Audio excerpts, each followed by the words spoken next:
हर हर महादेव प्रिय दर्शकों, क्या सिंह राशि वाले पुरुष झूठे हैं, धोखेबाज हैं या फिर सच्चे हैं या अच्छे हैं? ये कितने बुद्धिमान होते हैं या फिर ये पटमूर्ख होते हैं? ये वाकई में किस्मत वाले हैं या फिर बदकिस्मत होते हैं? इस राशि वाले इनको करना क्या चाहिए? बिजनेस करना चाहिए या फिर जॉब करना चाहिए? बड़ा कंफ्यूजन में बने रहते हैं ये। जब जॉब कर रहे होते हैं ना, उनके दिमाग में चल रहा होता है कि मुझे बिजनेस करना चाहिए। करना क्या चाहिए ये भी डिटेल में मैं बताने जा रहा हूं। इसके साथ साथ में शादी कब होगी, इनकी शादी किस उम्र में होती है ये भी चर्चा करेंगे। इसके साथ साथ भाग्योदय का समय क्या है, किस उम्र में इनका भाग्योदय होगा, पूरा डिटेल में मैं चर्चा करने जा रहा हूं आपसे आगे बढ़ूं इससे पहले एक निवेदन है आपसे। अगर आप मेरे वीडियोस को पहली बार देख रहे हैं तो पहले पूरा वीडियो सुनिए। आपको ये वीडियो आपके सच्चाई के करीब लगे, आपसे रिलेट करे। सिंह राशि के अगर हैं आपसे अगर रिलेट करता है ये वीडियो तो चैनल को सब्सक्राइब कर दीजिएगा, वीडियो को लाइक और कमेंट बॉक्स में जा करके महादेव का भक्त हूं, आप पर भी महादेव की कृपा बनी रहे, ऐसी मेरी कामना। हर हर महादेव 5 बार या 11 बार अवश्य लिख दीजिएगा। या फिर जो भी आपके मन में है, रिलेट कर रहे हैं तो भी क्या रिलेट कर रहे हैं, या फिर रिलेट नहीं कर रहे हैं तो भी क्या रिलेट नहीं कर रहे हैं, ये जरूर आप लिख दीजिएगा कमेंट बॉक्स में जाकर के। इस वीडियो में सिंह राशि की बात हो रही है तो स्वाभाविक है सिंह राशि वाले अर्थात आप बेहद उदार हैं, बहुत उदार हैं, आप भावुक भी हैं, बहुत भावुक हैं। पिक्चर देखते हुए भी आप, अगर कोई इमोशनल सीन चल रहा हो तो आपके आंखों में आंसू आ जाते होंगे। किसी को कष्ट देना आपका मकसद तो होता ही नहीं है। किसी को दुख देना, दर्द देना, दूसरों के दर्द में, दूसरों के दुख में आप अपनी सहभागिता दिखाते हैं, लेकिन आप गुस्सैल हैं, बहुत गुस्सा करते हैं। मैं सच अच्छा नहीं बोलूंगा, मैं वो बोलूंगा जो सच है। साथ में आप हंसमुख भी हैं, आप हंसते रहना पसंद करते हैं। गुस्से वाला माहौल ये पसंद नहीं है आपको। अक्सर ऑफिस या काम में या काम से छुट्टियां लेना आपको पसंद है। आप जॉब करते होंगे तो आप महसूस करते होंगे आपको अक्सर छुट्टी बहुत प्यारी होती है। आप उसी ऑफिस में जॉब ढूंढेंगे जहां पर वर्किंग डेज 5 होंगे, 6 नहीं। ये भी एक है। प्रशंसा के तो आप महान भूखे होते हैं, आपको किसी तरीके से बस प्रशंसा चाहिए, प्रशंसा पाना है आपको। और महंगी चीजें खरीदना, सस्ती चीजों पर तो आपकी नजर जाती ही नहीं है, महंगी चीजें खरीदना वो आपको पसंद है। लेकिन आपकी अनदेखी आपको बर्दाश्त नहीं। कोई आपको अगर नजरअंदाज कर दे ना, वो आपका दुश्मन हो जाता है। ये सच है तो लिख देना कमेंट बॉक्स में जो मैंने बताया अभी। अब आते हैं दूसरे पॉइंट पर। अगर आपकी कुंडली में सूर्य अच्छा हो तो आप बहुत स्वाभिमानी हैं, लेकिन अगर सूर्य खराब हो तो आप बहुत आत्मा केंद्रित हैं, आप आलसी भी हैं, आप जिद्दी भी हैं, आप स्वाभिमान से बढ़कर अभिमान में प्रवेश कर जाएंगे। अगर आप अभिमानी हैं, स्वाभिमानी नहीं हैं, स्वाभिमानी होना अच्छी बात है लेकिन अभिमानी होना अच्छी बात नहीं है। जिद होना अच्छी बात है। किसी भी अगर काम में आपकी जिद है, उस जिद की वजह से आपका काम में सफलता मिल रही है तो वो अच्छी जिद है। लेकिन अनावश्यक जिद्दी है तो सूर्य खराब है। आप जिद्दी हैं, उस जिद को अच्छे कामों में यूज कीजिएगा। आप आत्म केंद्रित है, आप स्वयं की केवल मत सोचिए, आप सबके बारे में सोचिएगा। आलस तो दूर करना ही है, आप अपने आप में मगन मत रहिए। ये सारी बातें आपको ध्यान रखना है। कुछ कमियां हैं, उन कमियों को दूर करना है और जो अच्छाइयां हैं उनको आगे रखना है। अब बात करता हूं, क्या आप सबसे बड़े झूठे हैं? आप क्या धोखेबाज हैं या सच्चे हैं और अच्छे हैं? तो इस मामले में मैं ये बोलूंगा आप सच्चे हैं। दूसरों को नुकसान पहुंचाना आपका तो कतई कतई इरादा नहीं होता है।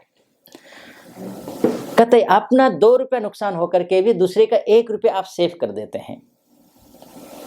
आप लाखों का नुकसान उठा करके भी दूसरों का हजारों रुपए बचा देते हैं। आप अपना खुद का लाखों नुकसान कर देते हैं। लेकिन आपका स्वभाव आक्रामक होने की वजह से कई बार बात बिगड़ जाती है। आक्रामकता कम कीजिए। गुस्सा जल्दी करते हैं, इसलिए कई जगहों पर लोगों को आप पर संदेह होता है। लोग संदेह करते हैं, लेकिन आप झूठे धोखेबाज तो कम से कम कतई नहीं हैं, इतना आप समझ लीजिए। आप सच्चे भी हैं, अच्छे भी हैं। हाँ, व्यवहार में सुधार की गुंजाइश है। अपना व्यवहार अच्छा रखिए, बढ़िया बनाइए। अब बात कर लेते हैं, कितने बुद्धिमान हैं आप या फिर पटमूर्ख हैं। सच बता रहा हूं मैं आपको, अगर सूर्य आपकी लग्न कुंडली में खराब हो, क्योंकि सूर्य आत्मा कारक ग्रह होता है, आत्मा को देखा जाता है। आप आत्मा से कितना पवित्र हैं, आप आत्मा से कितने शुद्ध हैं, यह आपकी राशि के स्वामी से पता चलता है। अगर आपकी लग्न कुंडली में सूर्य अच्छा है तो आप न केवल आपकी बुद्धि अच्छी है, बल्कि आप आत्मा से अच्छे हैं, आप मन से अच्छे हैं, आप तन से केवल अच्छे नहीं हैं। क्योंकि सिंह राशि वाले दिखने में भी अच्छे होते हैं, अच्छे दिखते हैं, लेकिन उतना ही उनका मन भी अच्छा होता है। लेकिन हाँ, बुद्धिमानी की जहां तक बात है, बेहद बुद्धिमान होते हैं। बस उस बुद्धि पर गुस्सा को हावी होने मत देना कभी भी। गुस्सा इतना हावी हो जाता है, अपनी बुद्धि पर ही उसका दुष्प्रभाव पड़ जाता है। उग्रता अर्थात क्रोध, बुद्धि का कहते हैं ना, वो उग्रता जो होती है ना, वो बुद्धि को नाश कर देती है। और कहा भी गया वो, क्रोधः नाशयति धैर्यं, क्रोधः नाशयते श्रुतं, क्रोधः नाशयते सर्वं, नास्ति क्रोधः समो रिपुः। क्रोध से धैर्य का नाश होता है, क्रोध से शास्त्रों द्वारा प्राप्त ज्ञान नष्ट होता है, क्रोध के कारण हमने जो कुछ भी अर्जित किया है वो सब नष्ट हो जाता है। अतः क्रोध नहीं करना है आपको। क्रोध को लेकर के मैंने इतना 2 मिनट के 3 मिनट के करीब वो मैंने सिर्फ इसलिए बोला, वाकई में आप क्रोधी हैं। ध्यान रखिए। अब आते हैं अगले पॉइंट पर कि आप क्या किस्मत वाले हैं या फिर बदकिस्मत हैं, अभागे हैं या भाग्यशाली हैं। तो ऐसे में मैं बोलूंगा कि देखिए, सौर मंडल में आपकी राशि का जो स्वामी कौन है, वो सूर्य है। और सौर मंडल का राजा ग्रह कौन है, वो भी सूर्य है। और राजा भले बदकिस्मत कैसे हो सकता है, बशर्ते उसकी कुंडली में सूर्य अच्छा हो। तो सूर्य खराब हो तो फिर राजपाट भी छोड़ना पड़ता है। तो इसलिए कर्म आपको अच्छे करने हैं, अच्छे कर्म करेंगे, आप बदकिस्मत नहीं हैं, आप बेहद सौभाग्यशाली हैं, बेहद भाग्यशाली व्यक्ति हैं। अब बात कर लेते हैं, आपको बिजनेस करना चाहिए या फिर जॉब करना चाहिए। तो ऐसी स्थिति में सिंह राशि वाले बेहद ईमानदार होते हैं, वफादार होते हैं, किसी भी कार्य को करते हैं, कोई भी कार्य करना हो, लेकिन इनकी भावुकता की वजह से ये अपनी जॉब में या व्यवसाय में उतना बेहतर नहीं कर पाते हैं। 2-3 चीजें, भावुकता, क्रोध और थोड़ी लापरवाही। इस वजह से जितने बौद्धिक लेवल आपका है, जिस ऊंचाई पर आप जा सकते थे, उस ऊंचाई पर जा नहीं पाते हैं। तो ये आपको ध्यान रखना होगा, इन चीजों का ख्याल रखना है। आप किन किन क्षेत्रों में जा सकते हैं, ये हम बात कर लेते हैं। पहले आप अगर जॉब करना चाहते हैं तो आप सिविल सर्विसेज की तैयारी कीजिए, क्योंकि आप में राजाओं वाले गुण हैं। सिविल सर्विसेज की तैयारी करिए, बिल्कुल आपको अच्छी सफलता मिलेगी।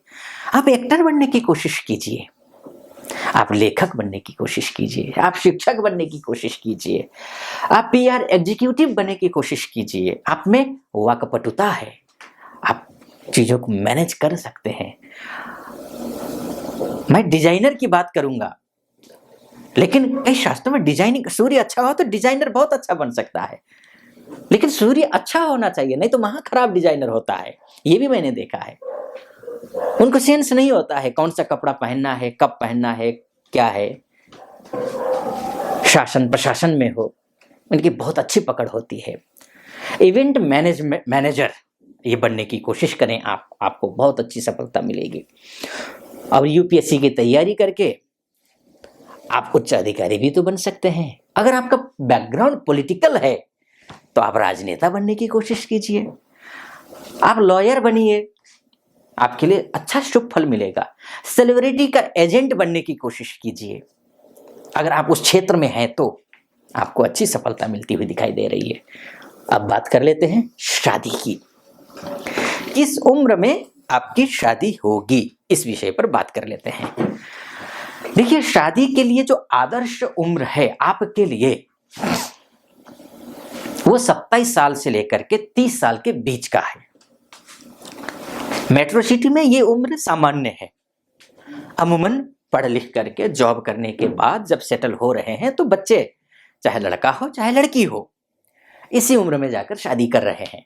लेकिन गांव, घर, कस्बों में, छोटे शहरों में ये उम्र थोड़ा ज्यादा हो जाती है। तो ऐसी स्थिति में आपकी कुंडली में अगर सूर्य की स्थिति अच्छी है या फिर शनि की स्थिति अच्छी है, तो ऐसी स्थिति में आपकी उम्र, आपकी 25वें साल में भी शादी हो सकती है। लेकिन आपका आदर्श उम्र जो है वो 27 से लेकर 30 साल की उम्र की है। ये एक स्थिति है। अगर इसी विषय पर किस उम्र में शादी होगी, शादी कैसी होगी, किस दिशा में शादी होगी, लड़की अच्छी मिलेगी नहीं मिलेगी, या फिर शादी के बाद किस्मत खुलेगी नहीं खुलेगी, आपका भविष्य क्या है, आपको क्या करना चाहिए क्या नहीं करना चाहिए, डिटेल में अगर कुंडली दिखाना चाहते हैं तो नीचे नंबर होगा, उस नंबर पे आप कॉल कर लीजिए और मुझसे बात करने के लिए आप जो है वो ले सकते हैं, अपॉइंटमेंट ले सकते हैं मुझसे बात का, अपनी कुंडली का विश्लेषण करवाने के लिए। एक तो ये है। दूसरी बात ये है कि अगर आप मासिक राशिफल भी जानना चाहते हैं, बहुत ऑथेंटिक मासिक राशिफल मैं अपने वीडियो में बनाता हूँ, इस चैनल पर बनाता हूँ, और आप इस चैनल के अंदर जा करके मासिक राशिफल को आप देख सकते हैं। आपको पता चलेगा कि वाकई में नक्षत्र के हिसाब से भी बनाता हूँ और ग्रहों के हिसाब से भी बनाता हूँ, तो बहुत ऑथेंटिक होता है। आप फॉलो कर सकते हैं, और फॉलो करने के साथ साथ में चैनल को सब्सक्राइब, लाइक और कमेंट बॉक्स में मैंने जैसे कहा, अगर रिलेट कर रहे हैं तो हर हर महादेव 5 बार या 11 बार लिख दीजिएगा। और आप अपने ऊपर जो घटित हो रहा है, रिलेट कर रहे हो तो जो भी मनोभाव है, कर रहे हैं तो भी, नहीं कर रहे हैं तो भी, कमेंट बॉक्स में उपस्थिति जरूर दर्ज करा दीजिएगा। अब बात कर लेते हैं लास्ट में, कितनी उम्र में, कौन सी उम्र में आपकी किस्मत खुलेगी। तो सबसे पहले तो 22वें वर्ष में आपका भाग्य आपके लाइफ में दस्तक देगा, तो सावधान रहिए। 22वें साल में आपका भाग्योदय हो सकता है। पहले अगर यहाँ चूक गए तो 28वें साल में वहां भी चूक गए, तो 32वें साल में वहां भी चूक गए, तो आपको 25 अर्थात 22, 25, 28 और 32 इन 4 वर्षों में, इस उम्र में आपका भाग्योदय होता हुआ दिखाई दे रहा है। चलिए, इस वीडियो को ज्यादा लंबा ना करते हुए यहीं पर मैं समाप्त करता हूं। आपको कैसा लगा फिर से मैं दोहराऊंगा, अच्छा लगा हो सब्सक्राइब, लाइक, कमेंट जरूर कर दीजिएगा। फिलहाल अनुमति दीजिए। हर हर महादेव।